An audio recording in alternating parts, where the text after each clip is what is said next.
Every day you put things off, you're falling behind. Deadlines slip, opportunities vanish, and that "I'll do it later" mindset slowly eats away at your potential. I lived in that loop for years, always busy, never productive, stuck watching others move ahead. But then I discovered 7 habits that actually forced me to take action, even when I didn't feel like it. No hype, no motivation tricks, just real, practical ways to stop procrastinating and finally start getting results.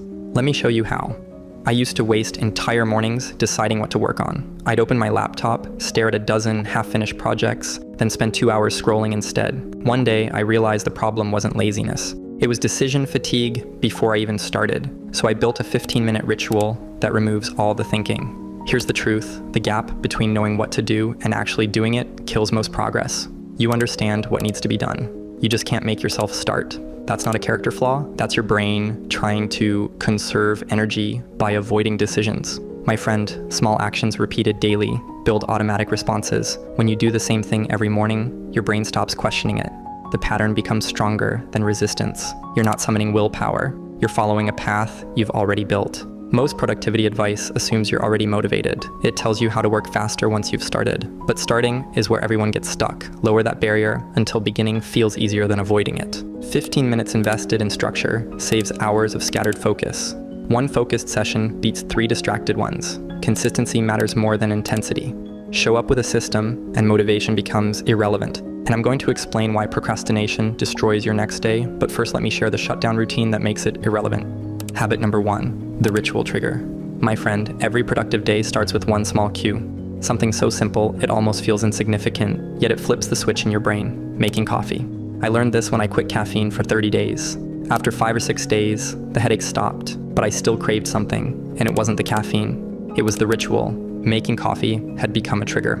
The physical act of brewing it, sitting down with the cup, and opening my laptop created an automatic response. My brain learned coffee equals work mode. The repetition built that connection. Do it enough times, and the action itself generates focus. You can use anything as your trigger: tea, a specific breakfast, a short walk, stretching, whatever fits your life. The critical part is consistency. Same action, same time, every day before you work. Your brain starts anticipating what comes next. The trigger becomes a shortcut that bypasses procrastination. You're not deciding whether to work or summoning motivation. You're just following the pattern you've established. The more you repeat it, the stronger it gets. Eventually, starting work feels as automatic as the trigger itself. Consistency builds identity. Each repetition proves to yourself that you're someone who shows up. The discipline you develop through small rituals compounds into self-trust that extends far beyond any single task. Pick your action and repeat it daily. That's how you build the association. Habit number 2, the handwritten system. Here is something nobody tells me. Writing things down can physically make them concrete. Digital systems let me add 15 tasks without thinking. A handwritten list forces me to choose the 1 to 3 things that actually matter. So here's what my week looks like. Monday, edit video. Tuesday, outline content. Wednesday, handles client work. Thursday, plan the next video. Friday, film. Every morning, I know exactly what moves the needle.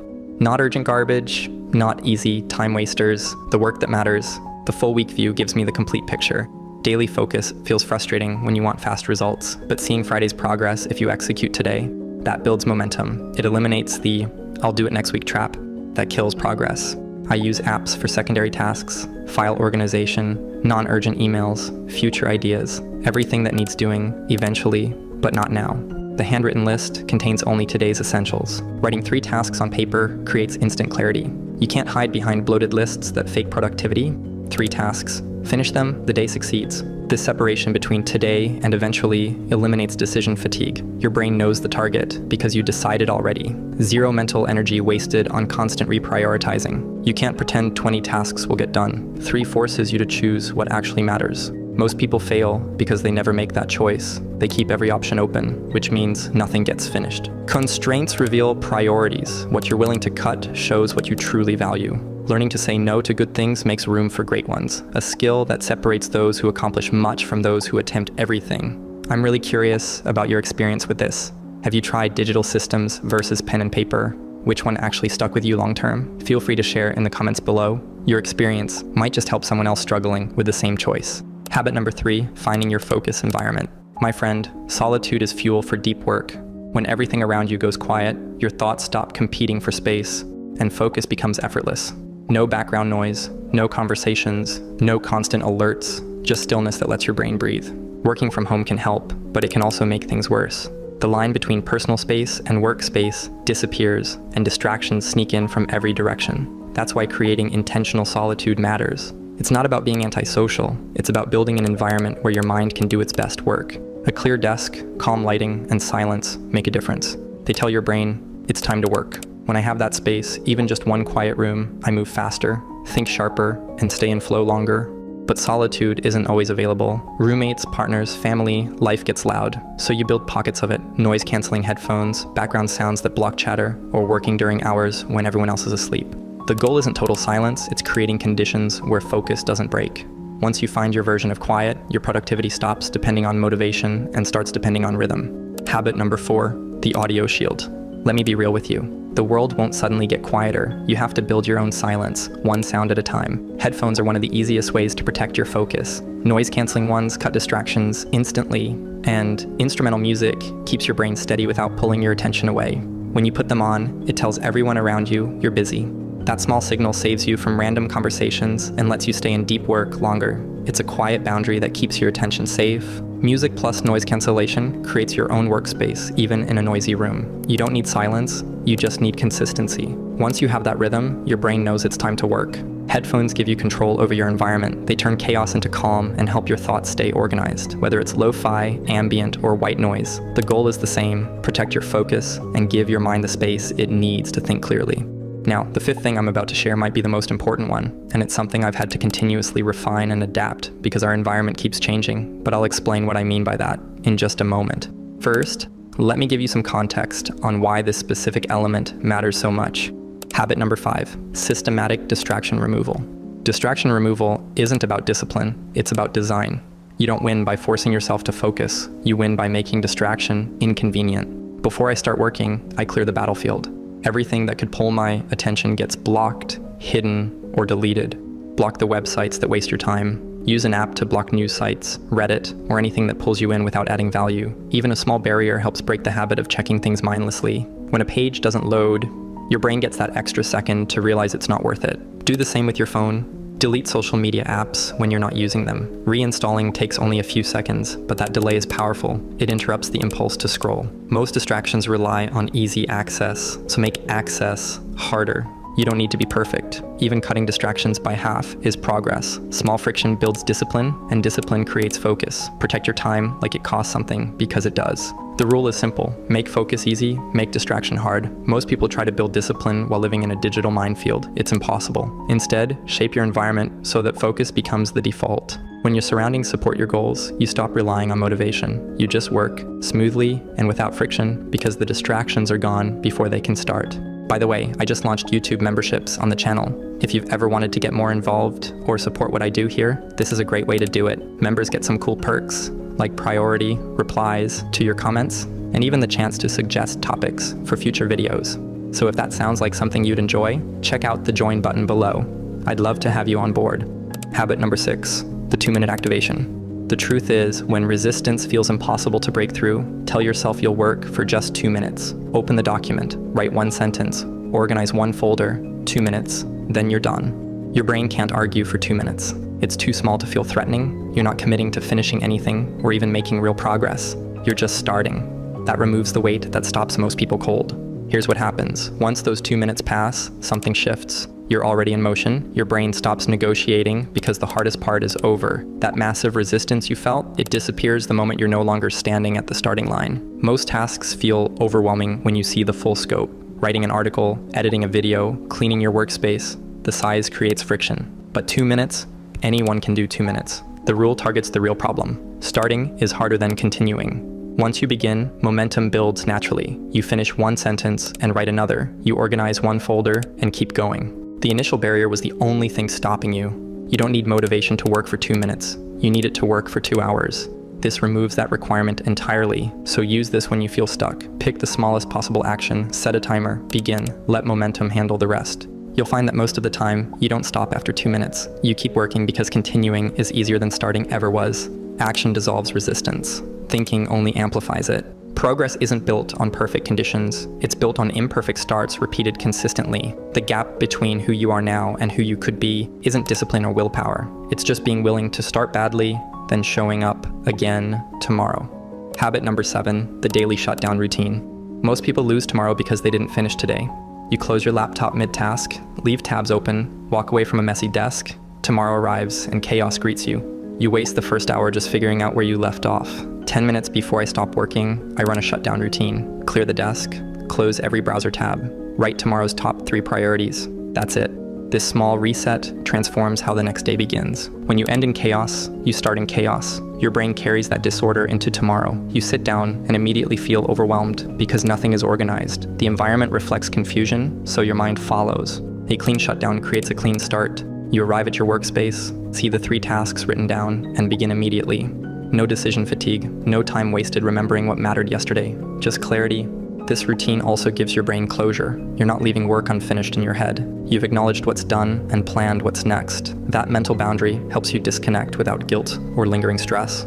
Procrastination feeds on unclear starting points. When you don't know what to do first, you delay. When tomorrow's priorities are already decided, you eliminate that excuse. The path is clear before you even wake up. The 10 minutes you invest closing today probably save you an hour tomorrow. You're not rebuilding focus from scratch. You're stepping into momentum you've already prepared. Treat your shutdown like it's part of the work itself, because it is. How you end shapes how you begin. Finish strong, and tomorrow start strong. Leave things scattered, and you'll spend the next morning cleaning up instead of producing. End with intention. Start with clarity. That's how you turn one productive day into a productive week. Another principle I'm about to share is what makes everything else sustainable. It's about understanding the one thing most people desperately try to avoid, but actually need to break the cycle. Start small. Not with motivation, but with structure. Add one layer at a time until the system runs on its own. When you tell yourself you'll do something tomorrow, the pressure vanishes immediately. The anxiety fades, the stress lifts. You feel productive without doing anything. Your brain accepts the delay as progress. You tell yourself tomorrow you'll have more energy, more inspiration, better conditions. But tomorrow arrives and nothing has changed. You still don't feel inspired. You still don't have more energy. The conditions are identical, so you push it off again. This cycle repeats until external pressure forces you to act. The deadline hits, the client follows up, the opportunity closes. Then you work, not because you found motivation, but because you're out of time. This pattern wastes weeks. You spend more energy avoiding the work than the work itself would have required. The mental load of procrastination drains you more than just doing the task. The ritual breaks this cycle. You don't negotiate with yourself about whether today is the right day. You follow the steps, and the work begins automatically. Waiting for ideal conditions guarantees you'll wait forever. Conditions don't improve on their own. You create them through the ritual, then use that manufactured momentum to start regardless of how you feel. My friend, motivation fades. Systems don't. Build the right structure once, and it'll carry you on the days you feel like doing nothing. These 7 elements combine to build momentum. Each one reinforces the others. The full ritual takes under 15 minutes. After completing it, I'm locked in and productive for hours. There's nothing magical about this specific combination, but it consistently gets me working instead of stalling. The real insight: productivity comes from understanding what works for you and making it automatic. Remove the thinking, remove the decisions. Just follow the steps. You don't need the perfect system. You need a repeatable process that gets you started before resistance kicks in. The ritual eliminates the negotiation phase, where your brain talks you out of working. By the time you finish these steps, you're already in motion. Staying in motion is easier than starting from zero. Build your own version using these principles. Pick a trigger you'll do daily, write down what matters, create boundaries, block distractions. Make it simple enough that you can do it even on low energy days. Consistency beats optimization. A decent ritual you follow every day outperforms a perfect system you use occasionally. What actually moves your life forward isn't intensity, it's accumulation. Tiny actions, done daily, build results that look impossible from the outside. It's not about one perfect day. It's about showing up often enough that progress becomes inevitable. Consistency beats intensity. One hyper-productive day, followed by 3 days of procrastination, creates stress and inconsistent results. Showing up daily for a few focused hours compounds into results that seem disproportionate to the effort.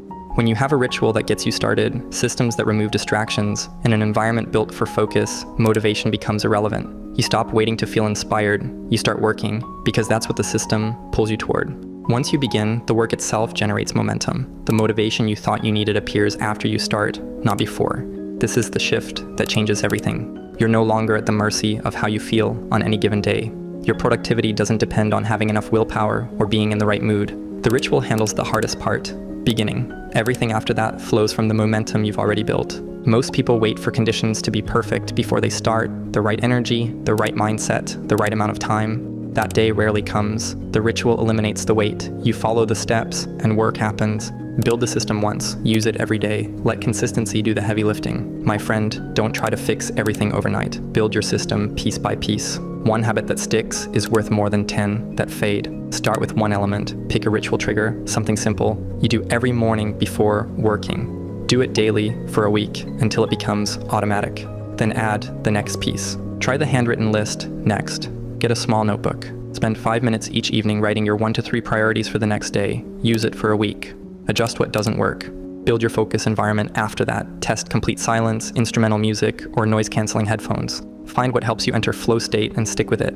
Remove distractions last. Install a website blocker. Delete 1 or 2 apps from your phone. Start small and build from there.